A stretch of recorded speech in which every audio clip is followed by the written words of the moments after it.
Hello, I'm Joe Dillette, owner of the Carving Shop. This is video number 3 in the series of video sharpening. And this particular video is going to be on sharpening the V-tool.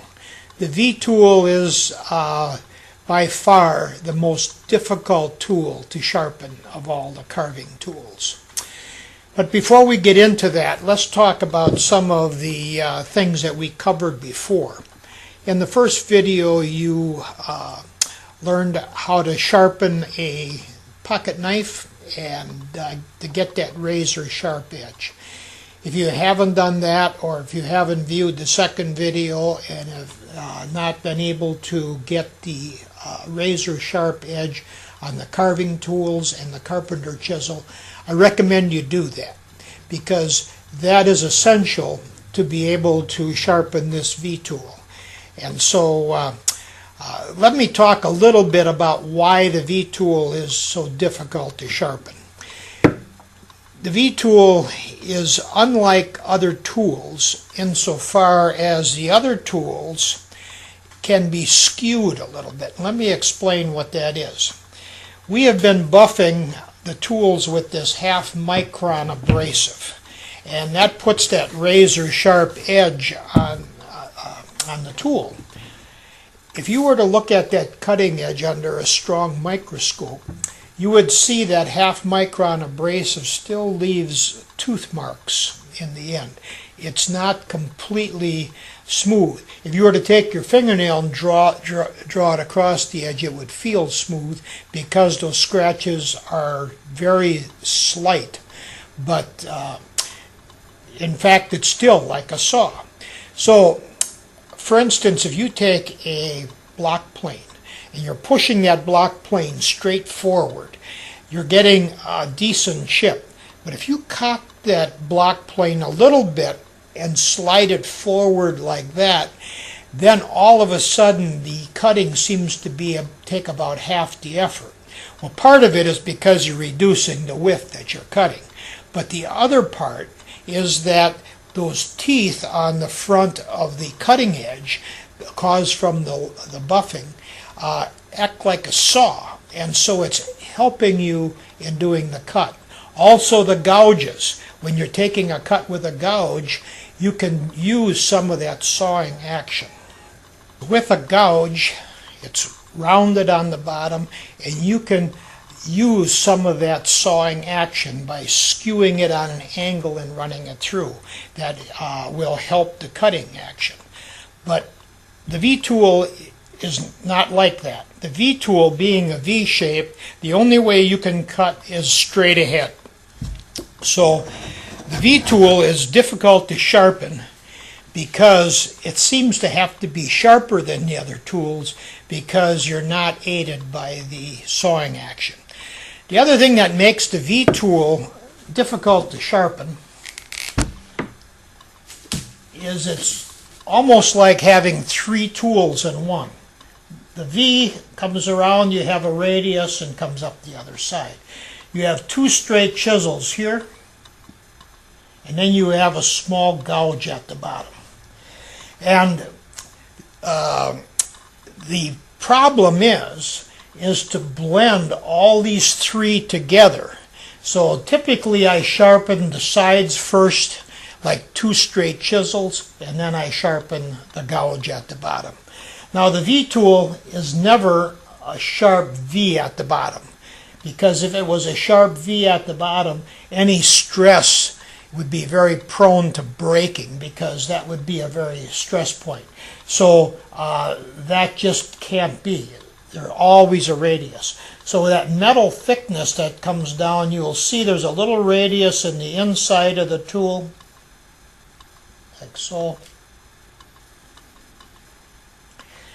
So like that's the center of your radius there. And the outside, because the metal thickness is typically the same, uses that same center point. So there's always a radius on the bottom that has to be blended in to the 2 straight chisels. And the problem is with the V-tool is the metal thickness. typically when you're sharpening, all of a sudden you'll get a hole maybe in this point. You get this side too thin when it starts coming down here, or this point sticks way out. Or the wings, one wing is swept back and one forward. And that's all dealing with metal thickness. So the secret to keeping all the metal thickness the same and being able to blend all those in is what we call the white line. And that's what we're going to concentrate in this video on, watching that white line. So here in this video, what we're going to do is we're going to sharpen the V-tool straight forward. In other words, the wings are going to be, let's see, this is the V right here on the V-tool, and like so, and that's your bevel.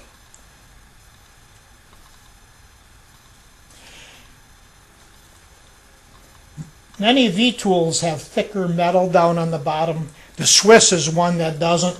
Some people say the Swiss don't know how to make a V-tool because most of the better V-tools have got the metal thickness. I haven't had any problem with the Swiss chisel splitting out on the bottom, but some other people have.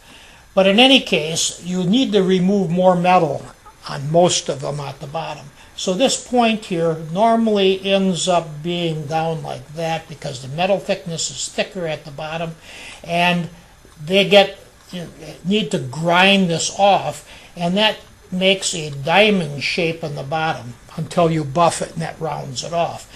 But that's that diamond shape that will appear on the bottom. So when people talk about sharpening the V-tool and they talk about the diamond, that's what they're talking. If you were to look up underneath there, the metal thickness gets the widest right about here. And so this is a flat area through here. So the principle that we're going to use to sharpen all the different steps is the same as sharpening a pocket knife, the same as sharpening a carving tool. If you had trouble getting a razor sharp edge on that pocket knife, then you will have the same trouble sharpening this. So you have to be able to sharpen that pocket knife so you can shave with it. The same with the carving tool, and then we can concentrate on getting all the metal right and so forth. So typically when you're sharpening the V-tool, the wings are normally straight. Sometimes specialty use, you will have the wings swept forward. Okay? And then sometimes the wings are swept back. And those are all for special use as a V-tool. But most of the time they're square on the end. So these are special use if you're doing a canvas or something like that. Sometimes you'll even see V-tools and extremely swept forward. And what they're trying to achieve is that sawing action. Remember I said we couldn't take the V-tool and turn it like a gouge going this way. So what they're trying to do is assimilate the skew from top to bottom and use that sawing action. And they seem to have some success with doing that, except you can't come up against a square object here. The line that your cut is going to stop short because your wings are going to be hitting. So, and if you sweep the V-tool back too far, and that's the same with a gouge. So in other words, if you have the gouge or the V-tool swept way back, the wings,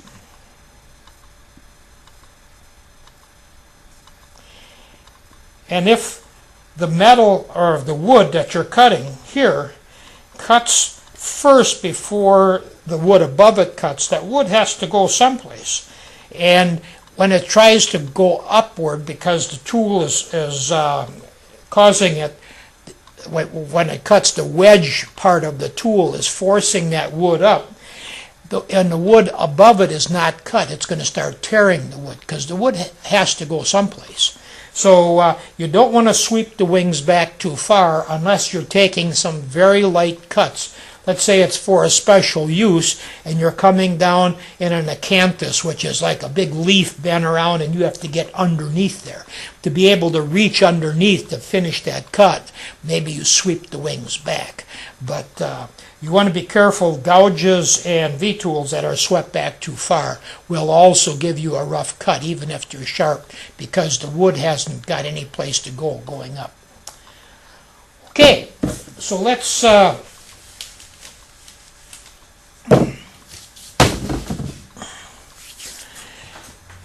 off with, and I hate to do this, but I have to dull this tool down. This V-tool is cutting pretty nice. It has a good sound to it, has a nice clear cut, but we're going to dull it down, and because I want to show you how to sharpen it. And when I dull it down, I'm going to create a flat on the end. So I'm going to take the thing just vertical. And this is what you have to do. If you get a nick in your tool, I'm going to talk about a heavy nick. A light nick, you can take it out without much grinding, then you don't need to do this.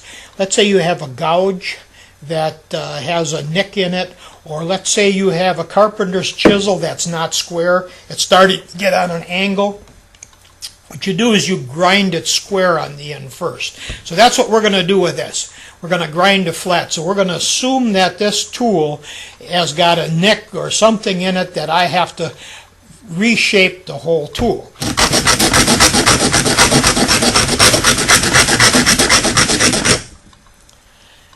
Let's see what kind of damage we did to it here.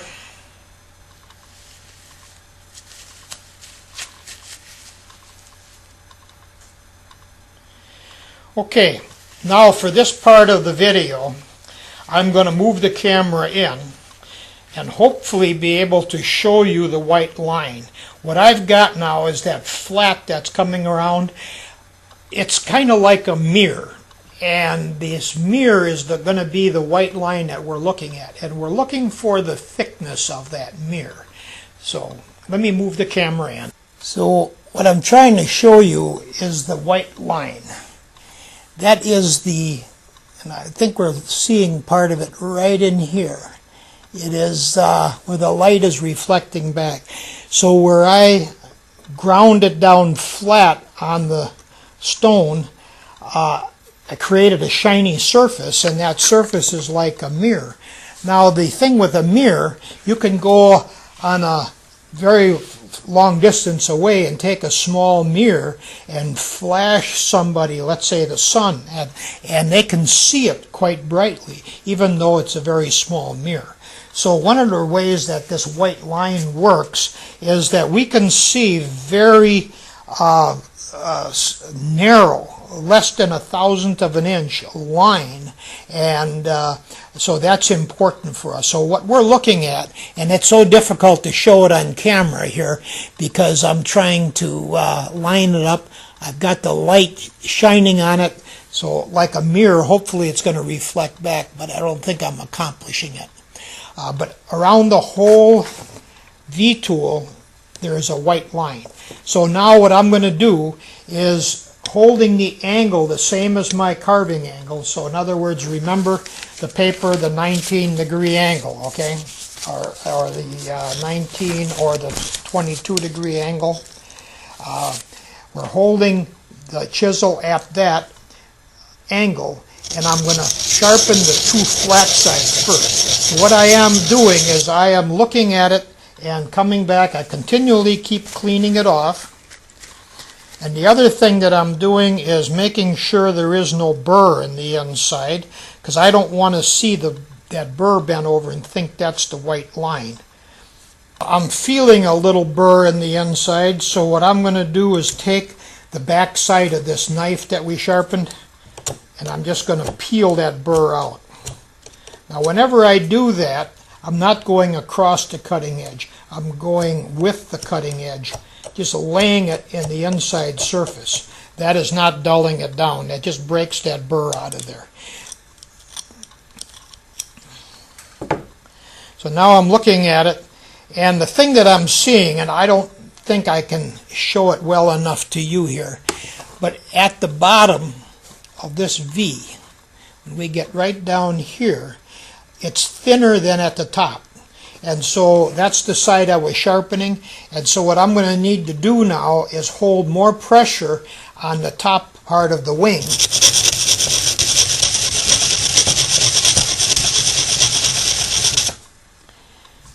And each time you have to clean it off. Each time you check for burrs to make sure that you didn't create a burr in the inside. And then you look at the thickness of that white line. Now I'm looking at it, and I'm still seeing here at the bottom there's almost no white line, and here at the top of the wing I still have a pretty thick white line. So what I'm going to do is I'm going to put more pressure at the top.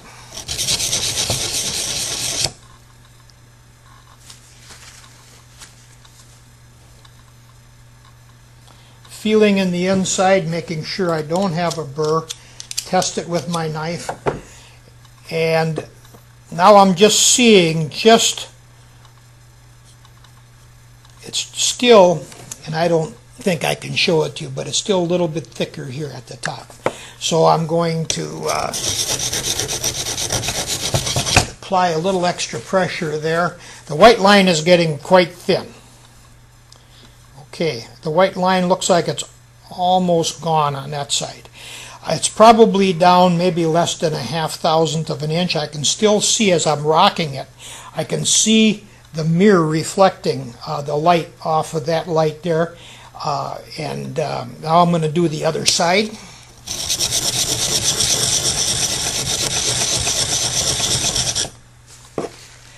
Don't sharpen for too long without looking at what you're doing.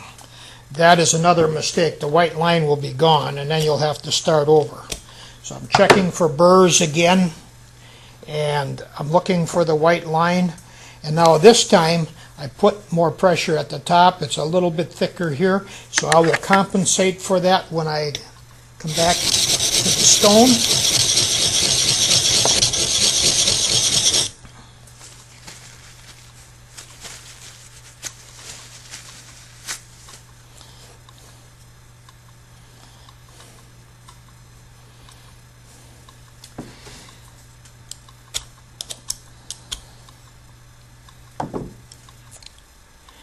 So maybe I can adjust it. I'm looking at the screen, but I'm not seeing where I'm giving you the reflection of that. But that line is getting very thin. So what I'm going to do is just a little bit more. And I'm still pressing hard. It's still about that 5 pounds of pressure that I use. That stays pretty much the same when I'm sharpening. Okay, now when I look at that, let me make sure I don't have a burr in there that I'm looking at. And that line is quite thin. So I am going to now blend in the bottom. And I'm going to do it this way so you can kind of see the action. But I'm rolling that from one side to the other.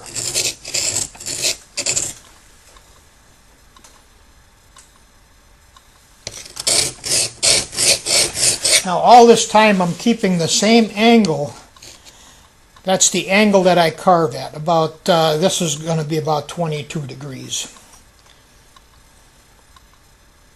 All right, this is looking pretty good. I think it's ready to go to the fine stone. So we're going to go to the ceramic stone next.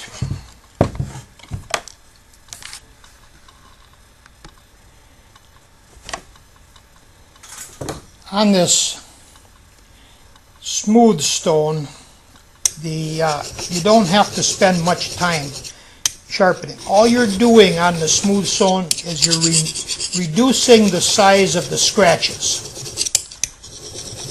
So I'm doing the two straight sides, and then I'm doing the blending. That little gouge on the bottom I'm blending in.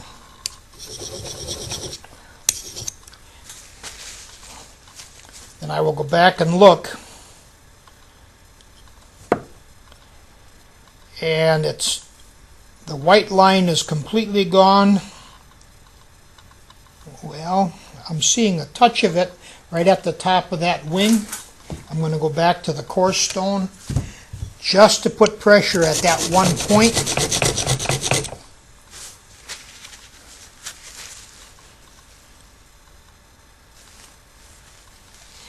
It looks like it's gone. Let me go on the fine stone.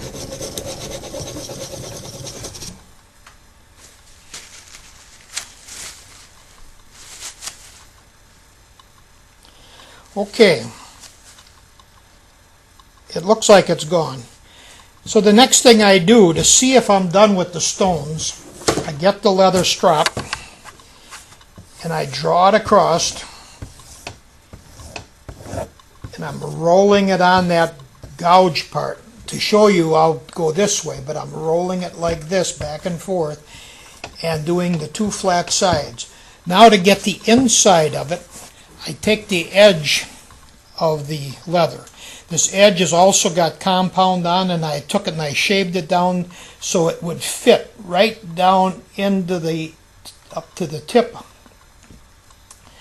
And that's how I buff the inside of the E-tool. So now before we do much more, I want to see if it's going to start cutting.